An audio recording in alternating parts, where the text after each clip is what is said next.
কতগুলো তীর লেগে গেছে বন্ধু। তীর যখন লেগে আছে রক্তে রক্তাক্ত হয়ে গেছে। সাহাবীটি বলে, বন্ধু রে, আমি তো তীরগুলো কিভাবে বের করবে?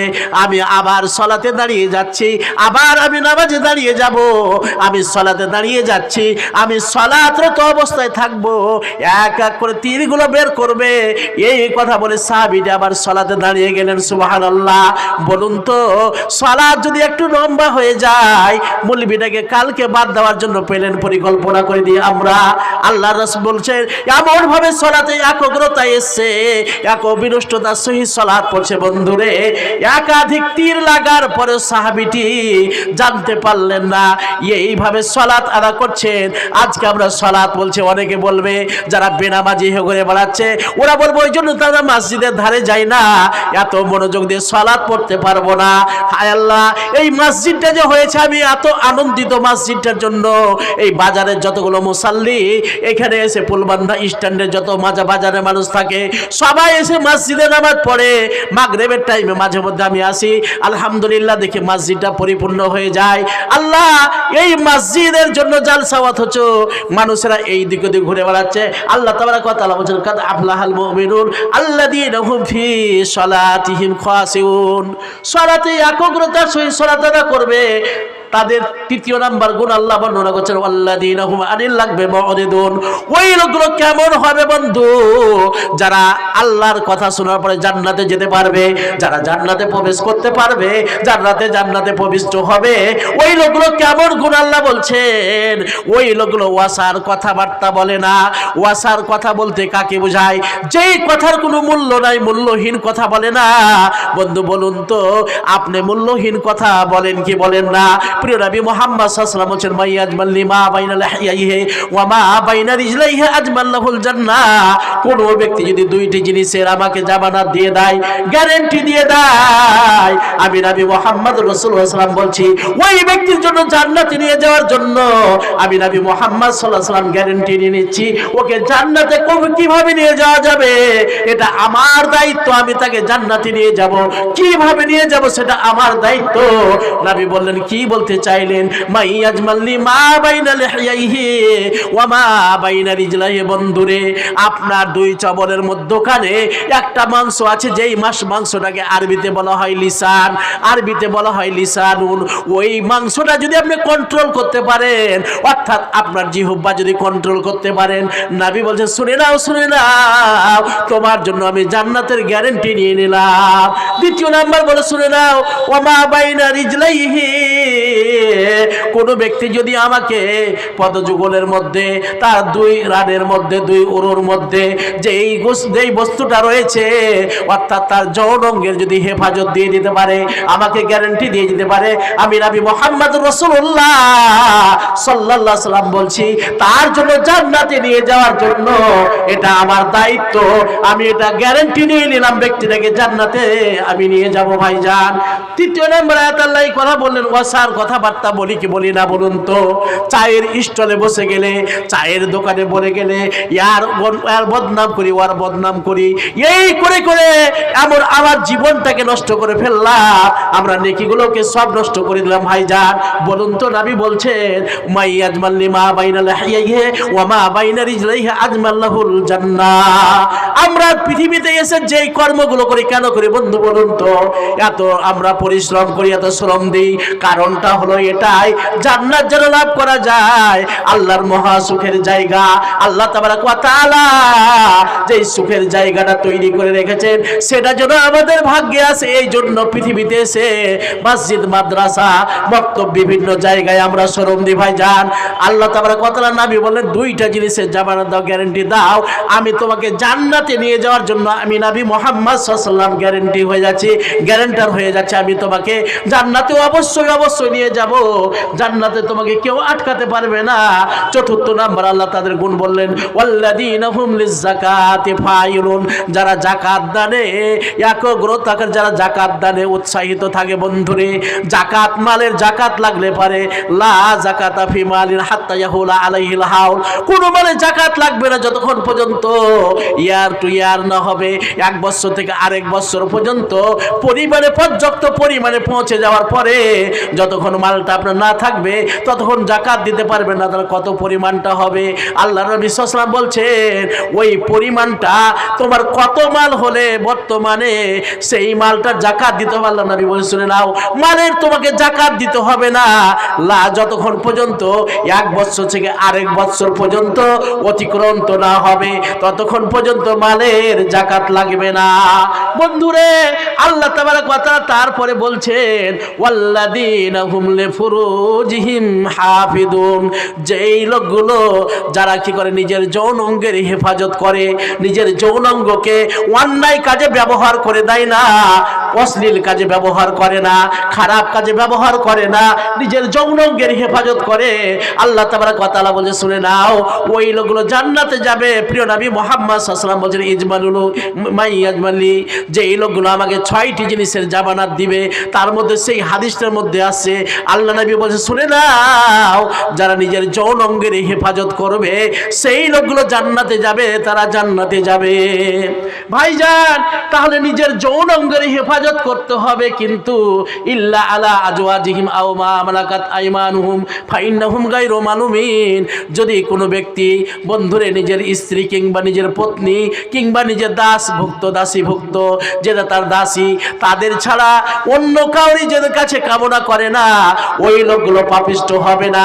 তারা বোঝা গেল যদি আপনি নিজের দাসী ছাড়া এবং নিজের পত্নী ছাড়া বর্তমানে দাসভুক্ত এটা যদি উঠে যেয়ে থাকে, কিন্তু বর্তমানে এটা নেই বটে, এটা রহিত হয়ে গেছে, কিন্তু যদি পাওয়া যায় প্রিয় নবী বলছেন এদের 2টা ছাড়া অন্য তো 3য় নাম্বার পথ যারা খুঁজবে তারা হবে কি সীমা লঙ্ঘনকারী। আল্লাহ তাবারক ওয়া তাআলা ফাইন্নাহু গায়রু মালুমিন, এদের প্রতি কোনো রকমের অবিচার করা যাবে না, এরা কোনো রকমের পাপিষ্ট হবে না, এদের প্রতি কোনো রকম লাঞ্ছিত করা হবে না। এবং তারপরে আল্লাহ বলছেন ফামান ইবতাগা ওয়ারা যালিক ফাউলাইকা হুমুল আদুন, এবং এই 2টা ছাড়া এই পথ ছাড়া অন্য পথ যারা অবলম্বন করবে আল্লাহ তাবারক ওয়া তাআলা বলছে এরাই হলো সীমা লঙ্ঘনকারী, এরাই হলো পাপিষ্ট, এরাই হলো তাগুন। বন্ধু বলুন তো, যারা সীমা লঙ্ঘন করে নিজের বিবি ছাড়া, আজকে বর্তমানে শুনতে পাওয়া যায় ইন্টারনেটের জামানায় ভরি ভরি দেখতে পাওয়া যায় নিজের স্ত্রী ছাড়া অন্য স্ত্রীর সঙ্গে অন্য জায়গায় সম্পর্ক পেতে দেয়, নিজের স্ত্রীটা অন্য জায়গায় সম্পর্ক কায়েম করে। আল্লাহ নবী বলে শুনে নাও যারা পরক্রিয়াতে লিপ্ত হয়ে যায় ওই সমস্ত নারীর জন্য দুর্ভাগ্য রয়েছে। প্রিয় নবী মুহাম্মদ সাল্লাল্লাহু আলাইহি ওয়াসাল্লাম উদ্যোগমনে যখন গেলেন দেখতে পেলে কিছু নারীর যৌন অঙ্গে এইভাবে দিয়ে এমনভাবে চিরছে, জিজ্ঞাসা করা হলো মান হাউলাই ইয়া জিবরাইল, জিবরাইল বলো তো এরা কারা? নবীকে উত্তর দিয়ে বলা হলো নবী গো এই লোকগুলো আপনার উম্মতে যারা বিবাহর পরে অন্য জায়গায় নিজের যৌনাঙ্গ ব্যবহার করেছে, সম্পর্ক কায়েম করেছে, এই শাস্তি তাদের দেওয়া হচ্ছে। বলুন বন্ধু, আজকে বর্তমানে পরক্রিয়াতে এত বাজার গরম হয়ে গেছে, স্বামী দিল্লি বোম্বাই গুজরাট কাশ্মীরে থাকে আর এই দিকে মেয়েটাকে টাকা পাঠায় আর এই দিকে ও অন্য একজনের সঙ্গে ভালোবেসে 6টা ছেলে রেখে দিয়ে পালাতে একবারও দ্বিধা করে না। নাউজুবিল্লাহ, 6টা ছেলে মেয়ে বন্ধু, অথচ অন্য একটা পুরুষের সঙ্গে পালিয়ে যেতে একবারও দ্বিধা করে না। নবী বলছে শুনে নাও যে মেয়েগুলো এই কর্ম করে তাদেরকে আমি মিরাজে উদ্ধগমনে গিয়ে দেখলাম তাদের যৌন অঙ্গে এইভাবে এমনভাবে চিরানো দেওয়া হচ্ছে। জিজ্ঞাসা করে এরা কারা? বলছে এই লোক এই মেয়েগুলো যারা অবৈধভাবে সম্পর্ক পেতে নিজের স্বামীর সঙ্গে। বন্ধুরা নাউজুবিল্লাহ, বলুন তো যেই জায়গাটা মোহর দিয়ে হালাল করে নিয়ে আসা হয়েছে আবার অন্য কারো কোনো পুরুষের সঙ্গে দেখাবে, কত কুলাঙ্গার মেয়ে এবং কত কুলাঙ্গার পুরুষ আছে যারা এইভাবে নোংরামিতে নেমে যায়। ভাইজান বলুন তো, আল্লাহ তাবারক ওয়া তাআলা তাই বলছে এই 2টা পথ ছাড়া যারা অন্য পথ অবলম্বন করবে এরাই হলো সীমা লঙ্ঘনকারী। 8 নম্বর আয়াত আল্লাহ বলে ওয়াল্লাযীনা হুম লিআমানাতিহিম ওয়া আহদিহিম রাউন, যেই লোকগুলো কি করে আমানতের লক্ষ্য। আল্লাযীনা হুম লিআমানাতিহিম, আমানত দেওয়া হয়েছে বন্ধু, আমানতের খিয়ানত করে না এবং অঙ্গীকার করেছে অঙ্গীকার পূর্ণ করে, অঙ্গীকার ভঙ্গ করে না। সেটা আল্লাহর ব্যাপার হোক না কেন, আল্লাহকৃত হোক না কেন এবং কোনো বান্দার সঙ্গে হোক না কেন, কখনো অঙ্গীকার নষ্ট করে না। আল্লাহ তাবারক ওয়া তাআলা তাই বলছেন ওই লোকগুলো কারা হবে, তাদের কি গুণ থাকবে আল্লাহ বলছে শুনে না, ওয়াল্লাযীনা হুম লিআমানাতিহিম ওয়া আহদিহিম রাউন, ওই লোকগুলো তারা আমানতের লক্ষ্য রাখে এবং অঙ্গীকার করলে অঙ্গীকার খেয়াল রাখে, অঙ্গীকার পূর্ণ করে। 9 নম্বরে আয়াত আল্লাহ বলছেন আবার সালাতের কথা রাখে, ওয়াল্লাযীনা হুম আলা সালাওয়াতিহিম ইউহাফিজুন। আল্লাহ তাবারাক ওয়া তাআলা সালাতের কথা প্রথমে বলেছিলেন, আবার 9 নম্বর আয়াত আল্লাহ কেন ওই কথাটা আবার উল্লেখ করলেন? কারণটা হলো বন্ধু, আল্লাহ তাবারাক ওয়া তাআলা এই জন্য উল্লেখ করলেন সালাতের কত গুরুত্ব, সালাতের ব্যাপারটা কত গুরুত্বপূর্ণ বন্ধু। এই জন্য আল্লাহ তাবারাক ওয়া তাআলা আবার 9 নম্বর আয়াতে ওই কথাটা বললেন, ওয়াল্লাযীনা হুম আলা সালাওয়াতিহিম ইউহাফিজুন, যারা নিজের সালাতের মুহাফিজ হয়ে যায়, সালাতের তত্ত্বাবধান হয়ে যায়। বন্ধুরে সূরা নিসার মধ্যে, সূরা নিসা সূরা নাম্বার 4 আয়াত নাম্বার 103 এর মধ্যে আল্লাহ বলছে শুনে নাও, মুমিনদের জন্য সালাতকে আমি নির্দিষ্ট সময় সালাত আদায়ের টাইম টেবিল করে দিয়েছি। ওরা নির্দিষ্ট সময় সালাত আদা করবে, অন্য সময় করবে না বন্ধু।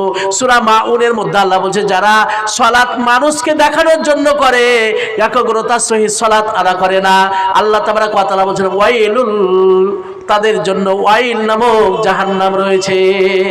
বলুন তো, সালাত ছেড়ে দিয়ে আমরা সালাতে একাগ্রতা না হতে পারে, সালাতে নিবিষ্টতা না হতে পারে, সালাত ছেড়ে দিয়ে আমরা বন্ধু একবারও ভ্রুক্ষেপ করি না।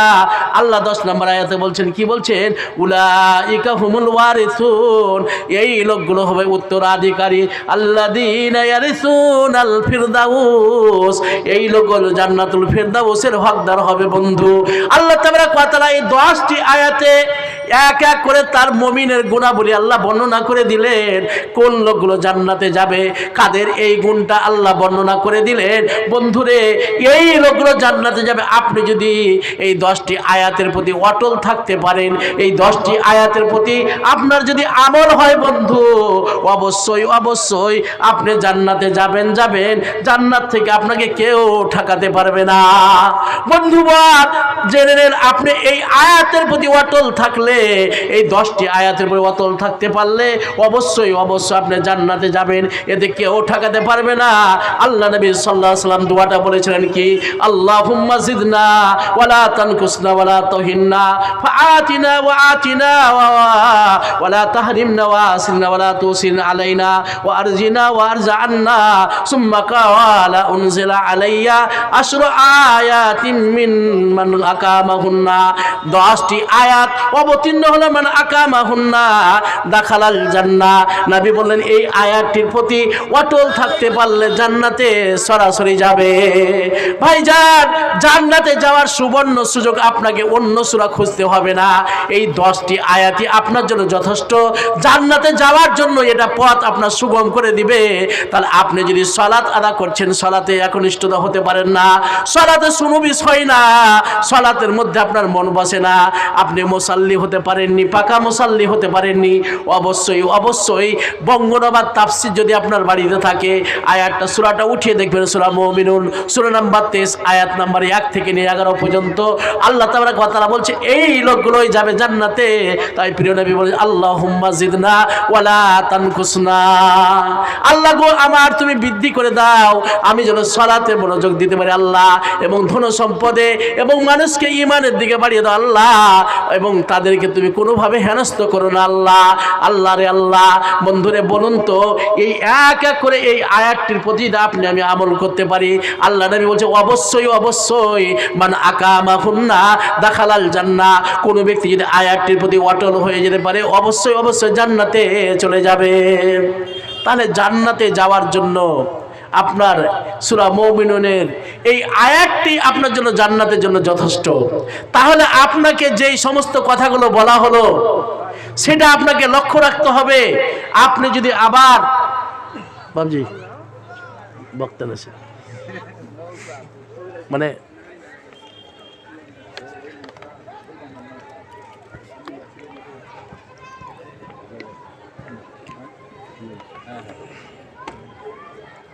তাহলে আপনার দ্বারা যদি অসার কথা না হয়, আপনি যদি ভালো কথা বলেন, অবশ্যই অবশ্যই আপনি জান্নাতে যাবেন, আপনাকে জান্নাত থেকে কেউ ঠকাতে পারবে না ভাইজান। তাহলে আমি বলেছিলাম প্রথমেই যে খুব স্বল্প সময়ের জন্য আছে, আমি বেশিক্ষণ থাকবো না, কারণ 40 হয়ে গেল। এখন আপনাদের আকাঙ্ক্ষিত বক্তা মোল্লা হাবিবুর রহমান সালাফি সাহেব চলে আসবেন। অতএব আমাকে দিয়েছিল মানুষটি জোটানোর জন্য, কিন্তু এখনো খাবার প্যান্ডেল শেষ হয়নি। খাবার শেষ না হলে কি আসবে লোকজন? আসসালামু আলাইকুম। নিয়মিত ইসলামিক ভিডিও পেতে সাবস্ক্রাইব করুন আমাদের ইসলামকে জানার চ্যানেলটি, আর ভিডিওগুলো ফেসবুক বা যে কোনো জায়গায় শেয়ার করে ছড়িয়ে দেন ইসলামের সশত বাণী।